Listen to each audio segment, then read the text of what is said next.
This transcends just barbershops and beauty salons. This is business, and this is about people. People go through depression. People go through burnout. You're numb. You have to work. Okay, when you're tired, exhausted, mentally broke, you work some more. But that's not healthy. You have to educate yourself on financial level, physical health level, mental health level. You have to educate yourself, and that can come in the form of talking with clients, sharing information. Intentionally surround yourself by capable people. People that are capable of helping you. If you're siding and merging with a lost group, odds are you're going to be lost too. You're going to be one of them. Yeah, you're going to be one of them. That transcends barbershop. Yes. That transcends beauty shop. That's life. You know what I mean? You want people around you that are healthy for you. Yes. Building a healthy community. You got to. Welcome to the PPIA Impact Podcast, where real stories meet real success. We celebrate the transformative careers of entrepreneurs within the beauty industry. I'm your host, Hassan DeMarco. Together, we'll explore the journey of barbers, cosmetologists, makeup artists, and more who have defied the odds and achieved remarkable success. Get ready to experience the profound impact of their stories. Let's ignite your passion and unleash your potential here on the PPIA Impact Podcast. We'd like to welcome you into our second episode of the PPIA Impact Podcast. This podcast is a special podcast because it's really all about building success in the beauty industry and beyond. We have a guest with us, a very special guest today, Darryl Thomas, a well-known barber. If you know, you know, and if you don't, you're about to find out. I'm going to delve into a great conversation centered around barbering, the city of Philadelphia, Darryl's experiences in the industry, and stay tuned. Please stay tuned to the end because you're going to get some great tips and success from a barber and business owner from this area who's been operating for decades. So Darryl, we'd like to take a moment to welcome you into the show today. Thanks for having me, man. Thanks for having me. Listen, I know you got a busy schedule. Heard that you got a lot of things going on. You're on your way back from Howard, just got back in the city. Yeah. You're on your way back out of the city. Yeah. So we want to thank you, man. No, thank you for taking time out. Appreciate you having me. Yeah, of course, of course. So we know that PPIA, for those who don't know, is just an organization based here out of Philadelphia. And man, it's just so many people within the organization, a beautiful mosaic of talented barbers, beauty professionals, people all over. And we want to take time to get to know as many as we can. So we're thankful to have you here. And we kind of just want to open the floor to you, man, and kind of ask you about what it is you do, how long you've been doing it. So we hear that you have a barbershop there in West Philadelphia that has been a staple. Tell us about this business. Oh, Philly Cuts opened September 1st, 1997. And again, as we talked earlier, Darryl is just the architect, but that thing took on a image of its own. Yeah. Community rooted. Yep. Very, very deliberate in the things that we do. Barber, the staff, barbers and stylists, iconic. Salute to them because they're the fabric. They make it up. And then the community that supports it is how we stand. So it was just my idea. Yeah. And as I said before in other interviews, sort of like making a cake. I came with a recipe, but cats brought eggs, cats brought flour, cats brought milk, and we cooked it up. There you go. And get a slice, man. It's good. Listen, man, you guys, I like that illustration. Y'all Michelin star rated though, man. You got some great chefs in there, some good cooks in the kitchen. Yeah, it's good. Yeah. How many barbers you got over there? Right now, I think we have 13 barbers and 3 stylists. Wow, that's an accomplishment, man. That's truly a staff. Yeah. I don't even know if that's the proper word because I'm sure as a business owner, it sounds like you've alluded to it, that your relationship with those individuals there. I mean, as a business owner, we're especially appreciative of people who hitch their wagon to ours. Yeah. You want to speak to that a little bit about the guys and the men and women you have there? Well, I'm going to tell you, of course, it's in a business setting, but it's a family. We've raised children together. We've been there since '97. So, guys that you're cutting next to, women you're working around, these are family. When they have issues, you have issues. You try to help, you lean on, and it's not always happy times. You bump heads and go through things, but it's a family type of thing, and it's about wealth building. Everyone's there to build wealth. Yeah. And we keep that soil fertile so that everyone can build wealth. And I think that's the primary accord that everyone is on. Building. I love that. I love the couple expressions you use. You use community, you use family, building wealth. For barbershops, it's no surprise. In the Black community, the barbershop is really just a staple. It's a rite of passage. Sometimes I sit back and think about all of the people we've serviced, all of the families you've touched, the young men you've come across, the business owners, people with, they come to you with their triumphs, their success, as well as, the tragedies that happen. Absolutely. It's just so many lives that you've touched. When you said that number, 13 barbers and 3 stylists, that's where my brain went. Yeah. Thinking about that. That's a very interesting thing. Maybe we could talk a little bit about it. In our community, the Black community, a lot of times we have, like other communities, we deal with things like single parent moms. You have all young men of all types of walks of life. How do you feel, and what have you noticed the impact that some of your barbers and the team members that you have, what are those experiences like there at Philly Cuts? Philly Cuts is just that. It's Philly Cuts. And, sometimes we fill the void of the fathers. We fill the void of the big brothers. We fill the void of the uncles. But Philly Cuts is, as much as I want to say it's unique and it's special, it's going on all over this country in black neighborhoods. Yeah. So, and it's just in us. Yeah. It's in us to do those things. And when the setting is right, and you have individuals spearheading, like my mother and my father were tremendous in creating that blueprint that I could follow and giving me the opportunity. Yeah. Then stacking on individuals within the community, family members. Yeah. Individuals who've known me forever. And I'm talking about the building of Philly Cuts. Yes. Then it came on having assistance from local elected officials, then having build on local police officers, firemen. Yeah. I mean, everybody that made up our community assisted in the creation of that foundation, which now we all graze and eat off of, man. Yeah. You know what I mean? So it's incumbent upon us to give back and to help. In fact, it's not even incumbent because you don't have to use that word. It's just in our nature, man. It's just what we do. You don't have to teach a dog to bark. He gonna bark. There you go. And it's no secret, like we know each other behind the scenes. I've been from afar watching your business. I knew of Philly Cuts. Okay. Full disclosure, I didn't know until you just said before we started the podcast that it's not just a shop, it's an actual building you're housing. How many floors do you have there? We have 3. 3 floors, operating in business, a huge staff. Yeah. You guys have just accomplished a lot. You've been there for decades now. Yeah. And that, kudos to you, man. That's a lot.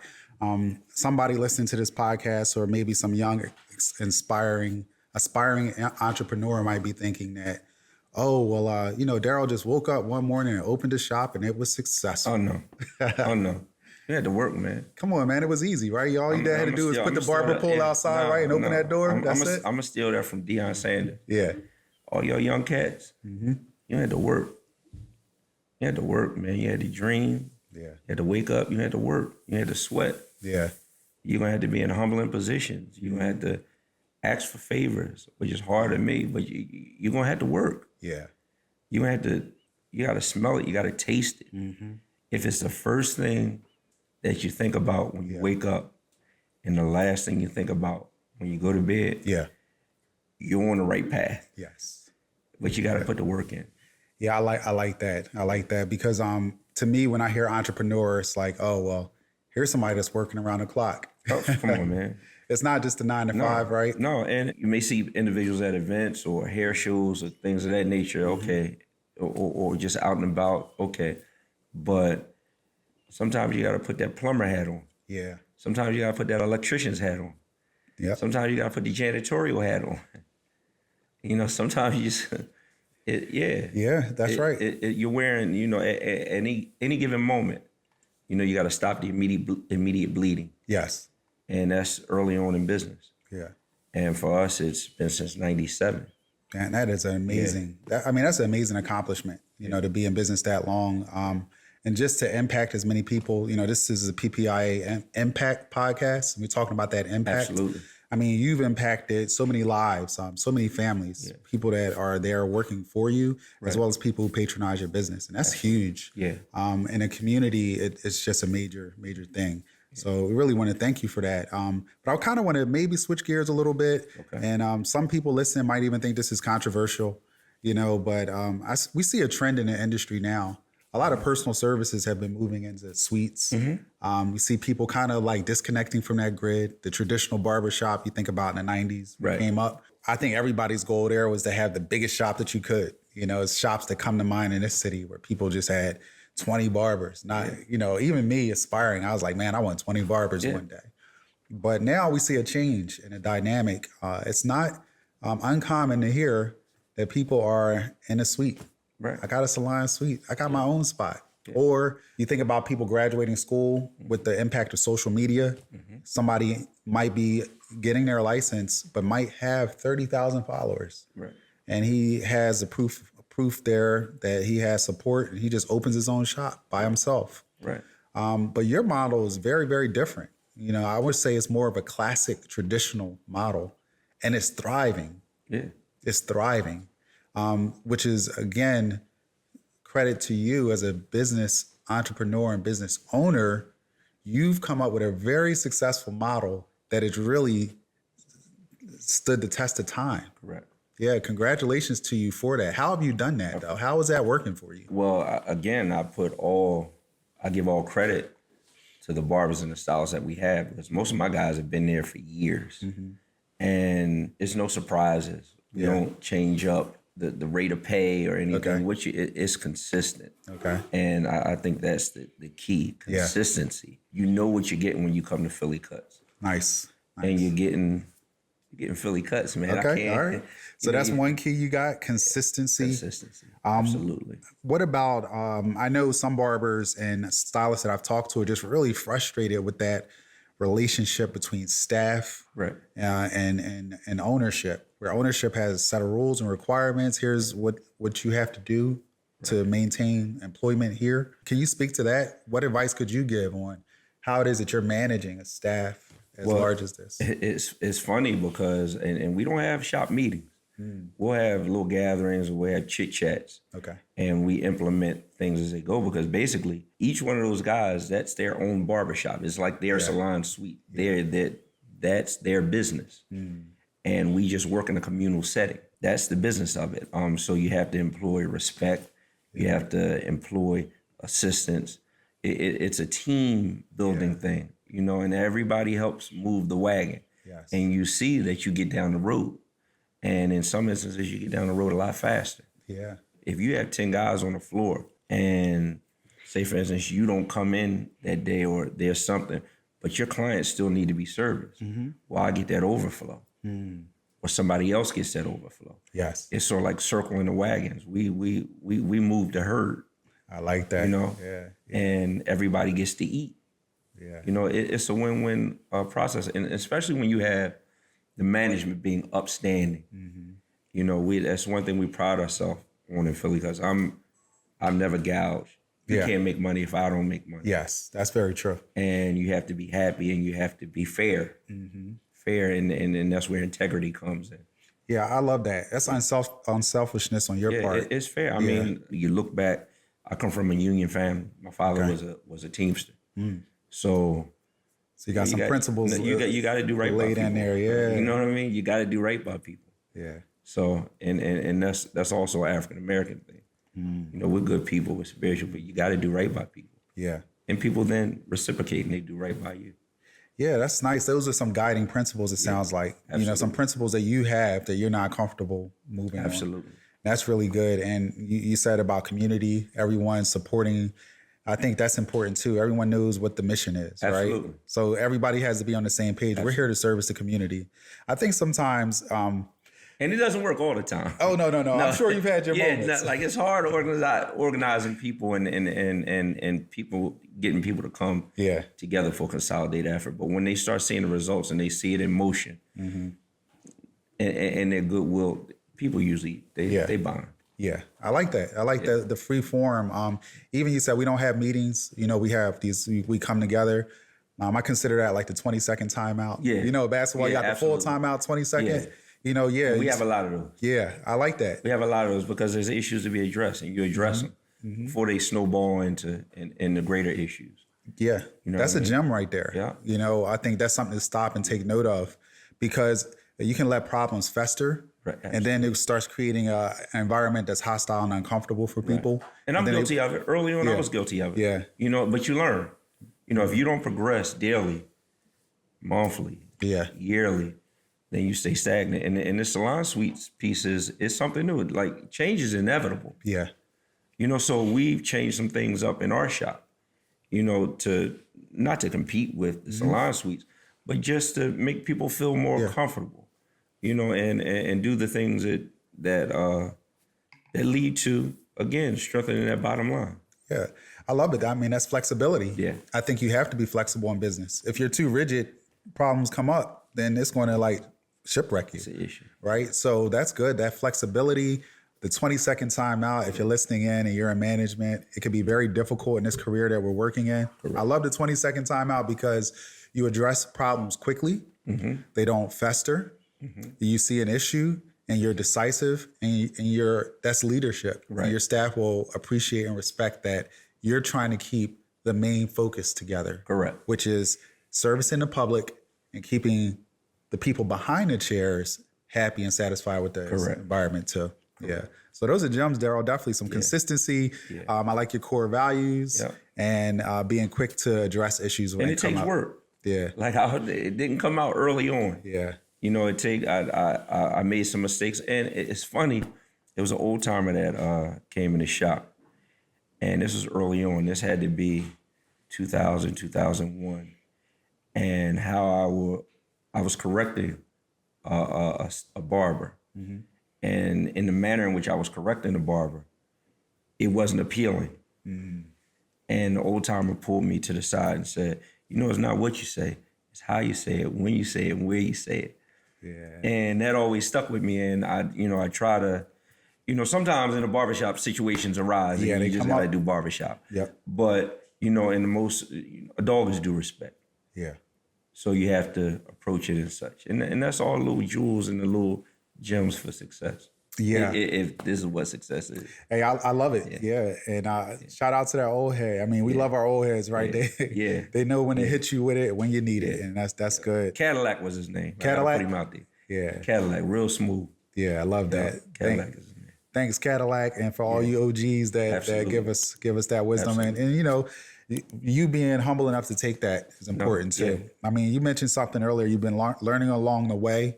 I think that's important. I think it's also important to, because Darryl, I know you're, gonna have a college education, but a lot of us in the industry, we kind of just had a school of hard knocks. We've and for the record, yes, I learned more in the barbershop, man, than I've learned anywhere. Yeah. That's what I was about to get to. It's tremendous. Just being around, the vibe has to be right. Yeah.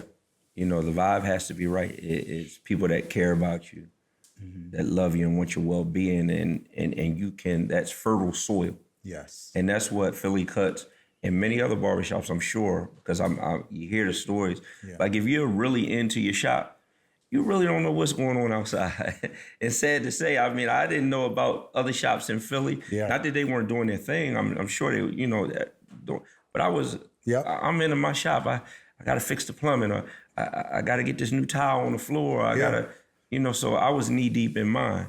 But barbershop is tremendous, man. Yeah, it is. It turns boys to men. Yeah, absolutely. Yeah.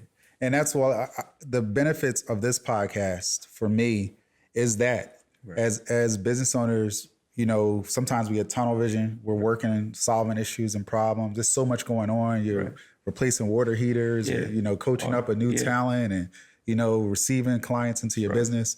So this podcast is great because somebody could be cutting right now, listening with their AirPod, or when you get a moment, you can peek in, and see how your peers are doing, what their journey was like, hopefully they'll feel comfortable reaching out to you perhaps after this, visiting your shop.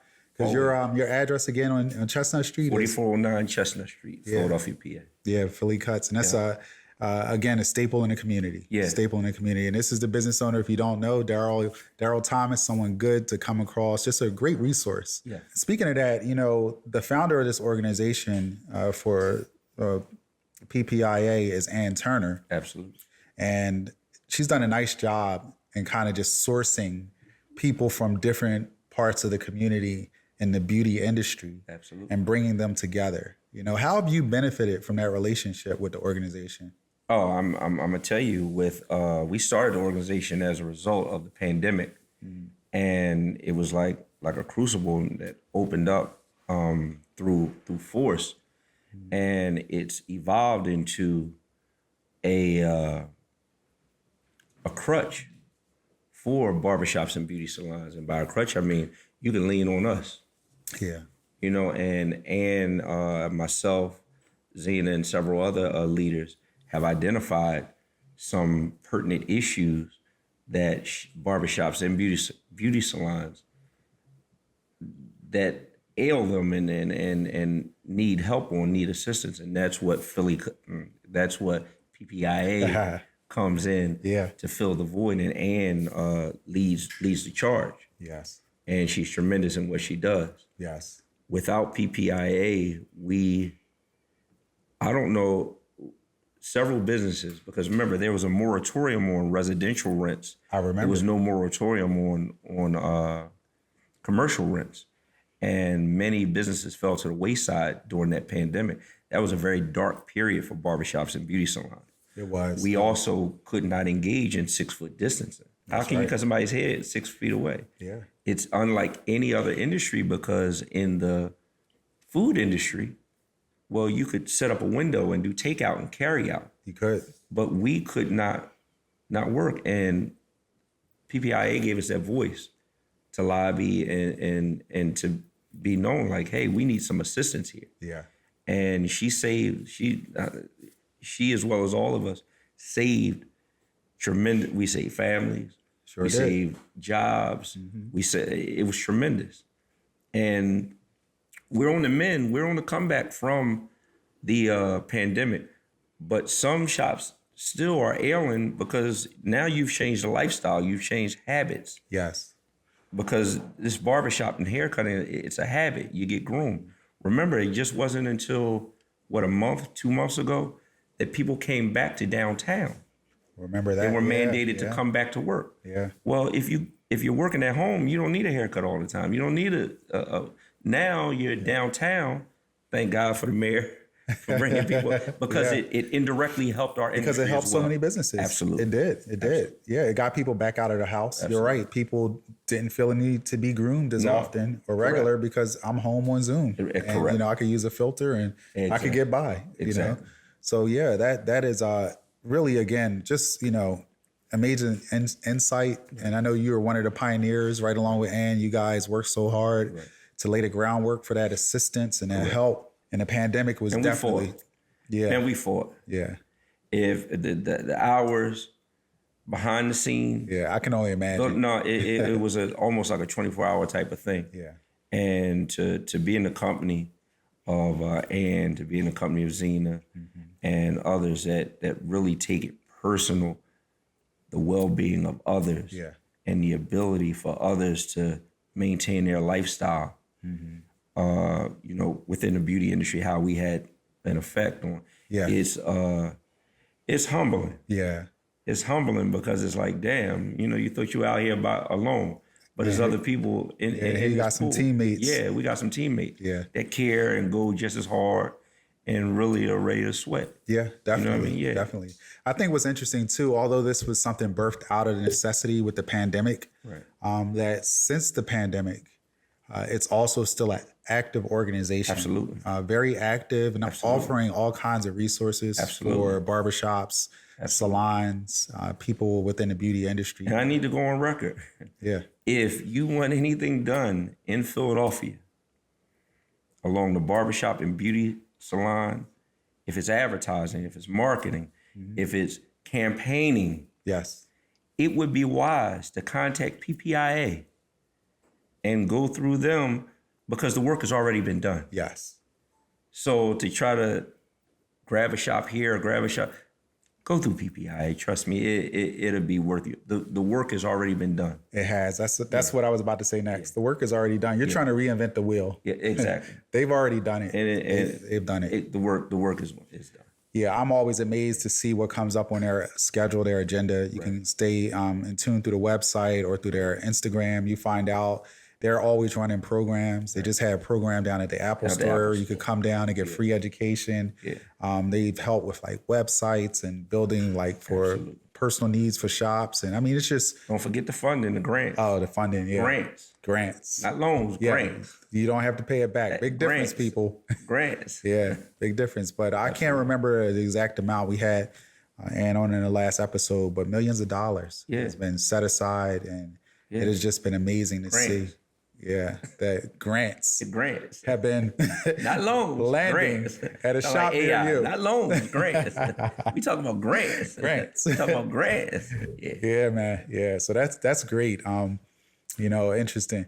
But maybe one more time we could change gears. I want to ask you, a question, because we, as a podcast, it's a broad audience. Right. A lot of different listeners are here. Maybe we could single out one particular listener, and if this is for you, I'm sure that you'll find something insightful from Darryl here.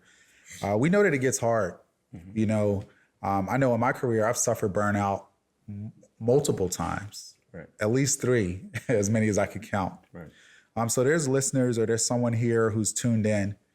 They may know of you, they know of Philly Cuts, and maybe they're burnt out. Maybe they've just experienced some challenges, personal challenges, experienced the loss of a family member, or maybe they're having some financial woes, or perhaps they've lost some staff members, or they're just feeling burnt out trying to operate and manage a staff, and it feels like you're putting out all of this work and you're the one left holding all the bag when it's, when it doesn't add up at the end of the month, you're coming out of your pocket. What inspiration could you give someone in that particular setting? The first thing I would do, first bit of advice I would give them is to contact PPIA. Okay. Because they can help you. Yes. We can help you. But secondly, on a personal level, everything that you named, I experienced. And I think this transcends just barbershops and beauty salons. This is business, and this is about people. People go through depression. People go through burnout. And this is like in the spirit of Ann, because in these last few, come on, man, you just get it. Yeah. Usually when you're cut from that cloth, you just go out and get it. You're numb. You have to work. Okay, when you're tired, exhausted, mentally broke, you work some more. But that's not healthy. You have to meet your bottom line. A lot of times, men, you're trained in that way. But the mitigating factor is education. And I'm not saying a formal education. I'm not discounting a formal education as well.